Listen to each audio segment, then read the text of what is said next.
امامہ اتار دی، کہا میرے ہاتھ باندھ، میرے ہاتھ باندھ۔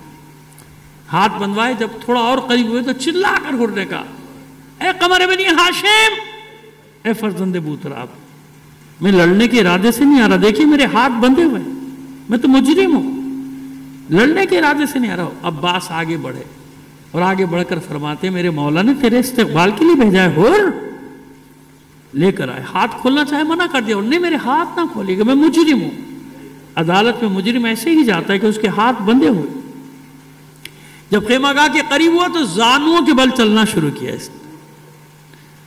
گھسٹتا گھسٹتا حسین کی بارگاہ میں آیا اور اپنے سر کو گرا دیا حسین کی قدموں میں، اور پھوٹ پھوٹ کر بلک بلک کر بچوں کی طرح روتا تھا، کہتا تھا مولا میں ہی وہ گناہگار ہوں جو ان بچوں کی صدائے التش کا ذمہ دار ہے، کاش میں نے آپ کا راستہ نہ روکا ہوتا مولا، مجھے نہیں معلوم تھا نوبت یہاں تک آئے گی۔ روئے جا، روتے روتے، مولا میرا گناہ معاف تو ہو جائے گا نا، میں بخش تو دیا جاؤں گا۔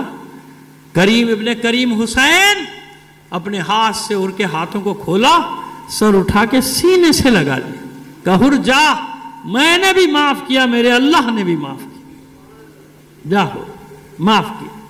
بس صبح عاشورہ ہوئی، جنگ کا ہنگام، اور پہلے اپنے بھائی کو بھیجتا ہے، بیٹے کو بھیجتا ہے، غلام کو بھیجتا ہے، کیوں؟ کہیں ایسا نہ ہو میں چلا جاؤں، میری شہادت کے بعد ان کے ارادے بدل جائیں، خود بھیجا۔ بھائی گیا، غلام گیا، بیٹا گیا۔ ہاں جب بیٹے نے آواز دی تو اتنا ضرور ہوا کہ جب بیٹا چلایا ہے بابا میری مدد کو پہنچ، میں نے اپنی جان قربان کر دی مولا حسین پہ۔ بس دیکھیں نا کتنی دلیر صحیح، جوان بیٹا تو جوان بیٹا ہوتا ہے نا۔ بس سنا نہیں گیا، حر سے چلاتا ہوا دوڑا، میرے لال میں آ رہا ہوں، میرے لال میں آ رہا ہوں، میرے بیٹے میں آ رہا ہوں۔ حسین نے حر کی یہ کیفیت دیکھی، چلا کر عباس کو دیا، عباس علی اکبر دوڑو، پکڑو حر کو، جانے مت دینا، جوان بیٹے کا لاشا ہے، جوان بیٹے کا لاشا ہے، حر سے دیکھا نہ جائے گا۔